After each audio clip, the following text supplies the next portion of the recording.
शुरू अल्लाह के नाम से जो बड़ा मेहरबान निहायत रहम करने वाला है। इस तस्बीह को अपनी जिंदगी का हिस्सा बना लो। हजूर सल्लल्लाहु अलैहि वसल्लम सबसे ज्यादा इस तस्बीह को पढ़ा करते थे।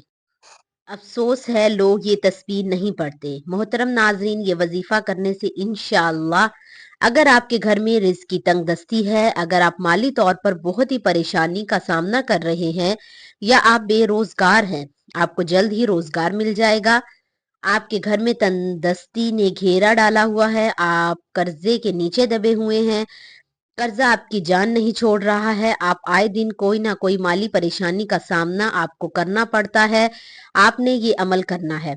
घर में रिस्क की जो भी तंगदस्ती है, जो भी परेशानी है, जो भी रिस्क का मसला है, इंशाअल्लाह हल हो जाएगा। ये बहुत ही पावरफुल अमल है। इस अमल को जिस भाई ने भी, बहन ने भी पढ़ा है, उन्होंने कामयाबी हासिल की है। ये वजीफा इनके लिए बहुत ही जबरदस्त है जो माली परेशानी का बहुत सामना कर रहे हैं, जो कर्ज के नीचे दबे हुए हैं। ये अमल करने से आपका लेने वाला हाथ देने वाला हाथ बन जाएगा इंशाअल्लाह। जो भी आपकी परेशानी होगी, मुश्किलात होंगी, अल्लाह गैब से आपकी मदद फरमाएगा इंशाअल्लाह। मोहतरम नाजरीन, कुरान करीम में कई जगह अल्लाह ताला ने फरमाया है कि हर चीज़ हमारी हम्दो सना बयान करती है, यानी कायनात में मौजूद हर शय बोलती, सुनती और एक दूसरे को पहचानती है। सूरह बनी इसराइल में इरशाद बारी है कि सातों आसमान और ज़मीन और वो सारी चीज़ें अल्लाह की अज़मत बयान कर रही हैं जो आसमान और ज़मीन में हैं। कोई ऐसी चीज़ नहीं है जो इसकी हम्द के साथ इसकी तस्बीह ना कर रही हो, मगर तुम इनकी तस्बीह को समझते नहीं हो। मोहतरम नाजरीन, अल्लाह ताला ने इंसान के लिए बेशुमार नेमतें बनाई हैं। अगर हम सोचें तो हमारे जिस्म का एक एक बाल इसकी नेमतों का शुक्र अदा करना चाहिए तो कभी अदा नहीं कर सकता। अल्लाह खुद फरमाता है कि अगर तुम मेरी नेमतों का शुमार करो तो इनका शुमार नहीं कर सकते। सूरह इब्राहिम आयत नंबर 34। इंसान वो है जो अपने मालिक की दी हुई नेमतें इस्तेमाल करके इसका शुक्र भी करे, और जो लोग अल्लाह की दी हुई हर नेमत का शुक्रिया अदा करते हैं, अल्लाह ताला इन पर राजी होकर इनको और ज्यादा अता फरमाता है। कुरान में अल्लाह ताला फरमाते हैं, अगर तुम शुक्र अदा करोगे तो हम तुमको मजीद अता करेंगे। सूरतुल इब्राहिम में। और इसके बरक्स जो लोग इसका दिया हुआ भी खाते हैं और इसका शुक्र अदा नहीं करते, इन लोगों पर अल्लाह का शदीद अजाब है। हमें अल्लाह की नेमतों को सोचने की आदत डालनी चाहिए। अगर हम में फिक्र पैदा हो गई तो हम दिए हुए वाले मोहसन का शुक्रिया भी अदा किया करेंगे और दिल से नेमतों की कदर भी करेंगे। इनके देने वाली जात से भी प्यार बढ़ जाएगा। हम जुबान से भी अल्हम्दुलिल्लाह कहेंगे, आजाद से भी इस नेमतों का शुक्र इसकी इबादत करके करेंगे। जब इंसान को अल्लाह ताला नेमतें अता फरमाता है तो वो अल्लाह का एहसान मानकर इसकी जात का फरमाबरदार बनने की बजाय इसकी दी हुई नेमतों की बेकदरी करता है। नाफरमान को अल्लाह ढील देता है और इसको मुख्तलिफ इशारों से समझाया जाता है कि ये कुफरान नेमत मत करे और एहसान मानकर अल्लाह का शुक्र अदा करने वाला बन जाए। नाफरमान बंदा ये समझता है कि अगर मेरा ये अमल बुरा होता तो मुझे सजा मिलती, जो नहीं मिली, और इस तरह इसकी जरूरत बढ़ जाती है। इसकी नाफरमानी की हद नहीं रहती और बलाओं का दरवाजा खुल जाता है। अगर इस पर भी इंसान ना समझे तो इसे आखिरत की नेमत यानी मगफरत, अजर व सवाब से भी महरूम कर दिया जाता है। इंसान को बगैर मांगे अल्लाह तबारक व ताला ने बेशुमार नेमतें अता फरमाई हैं, लेकिन इन नेमतों के हसूल के बावजूद इंसान की बड़ी तादाद जुल्म और नाशुक्री के रस्ते पर चलती रहती है। अल्लाह ताला ने सूरह रहमान में इंसानों और जिन्नात को तकरार के साथ मुखातिब होकर इरशाद फरमाया, तुम अपने रब की कौन कौन सी नेमतों को झुटलाओगे। जब कोई बंदा अल्लाह की नेमतों को देखकर अल्हम्दुलिल्लाह कहता है तो इसके लिए जन्नत के 8 दरवाजे खोल दिए जाते हैं और जिस दरवाजे से चाहे अंदर दाखिल हो जाए।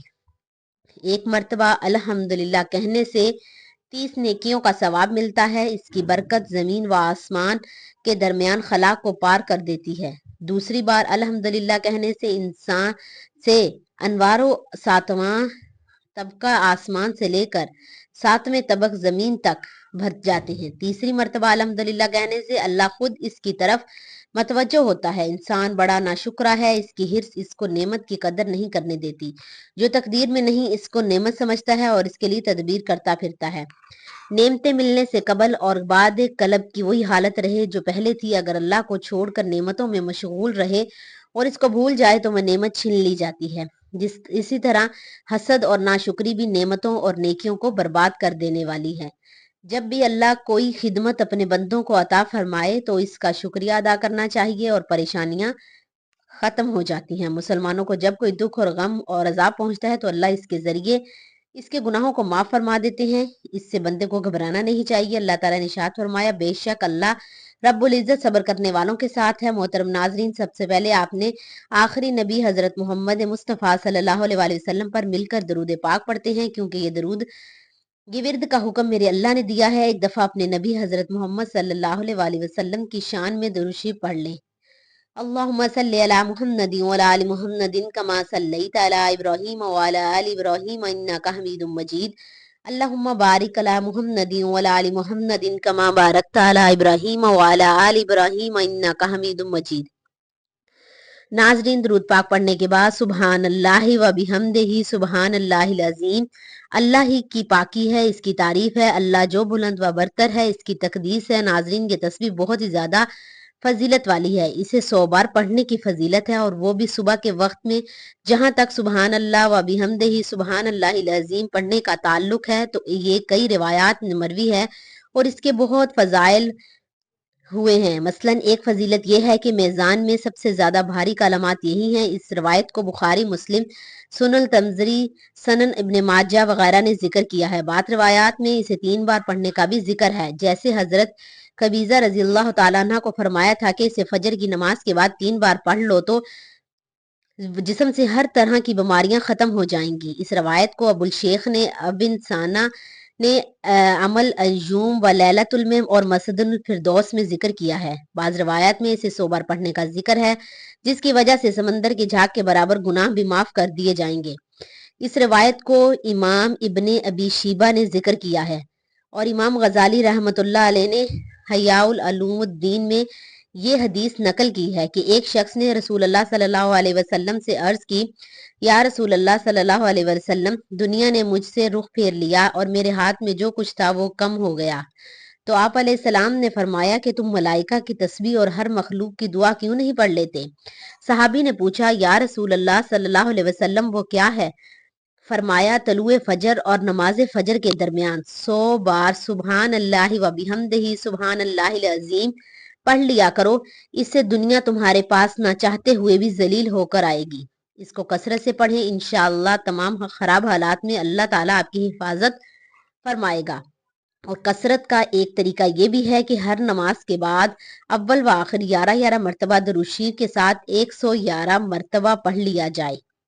مولانا یونس ابن مولا عمر صاحب پالمری کا ترجمہ ہے کہ اس کو کثرت سے پڑھنے والے سے اللہ تعالیٰ تمام پریشانیاں دور فرمائیں گے۔ تجربہ ہے کہ ہر نماز کے بعد 11 مرتبہ سبحان اللہ و بحمدہ سبحان اللہ العظیم۔ ترجمہ: اللہ ہی کی پاکی ہے، اس کی تعریف ہے، اللہ جو بلند و برتر ہے، اس کی تقدیس ہے۔ اس کو پڑھنے سے ہر مشکل کام آسان ہو جاتا ہے اور کوئی مباح کام رکتا نہیں ہے، اور اگر کثرت سے پڑھا جائے تو بے شمار فوائد ہیں۔ اللہ تعالیٰ آپ کا کام اس طرح بنائیں گے کہ آپ حیران رہ جائیں گے۔ نیز تمام دنیاوی اخروی مقاصد میں کامیابی کا ضامن ہے۔ اللہ تعالیٰ پر توکل کرنا، اس کے حضور عاجزی اختیار کرنے والے اس کے مومن بندوں کی صفات میں سے ایک صفت ہے، وہ لوگ کہ جن کی صفات کو اللہ تعالیٰ نے اپنی کتاب عظیم میں واضح فرمایا ہے۔ بس ان کے بارے میں ارشاد ہے، بس تم ایمان والے تو ایسے ہوتے ہیں کہ جب اللہ تعالیٰ کا ذکر کیا جاتا ہے تو ان کے دل ڈر جاتے ہیں، اور جب اللہ کی آیتیں ان کو پڑھ کر سنائی جاتی ہیں تو وہ ان کے ایمان کو بڑھا دیتی ہے، اور وہ لوگ اپنے رب پر توکل کرتے ہیں۔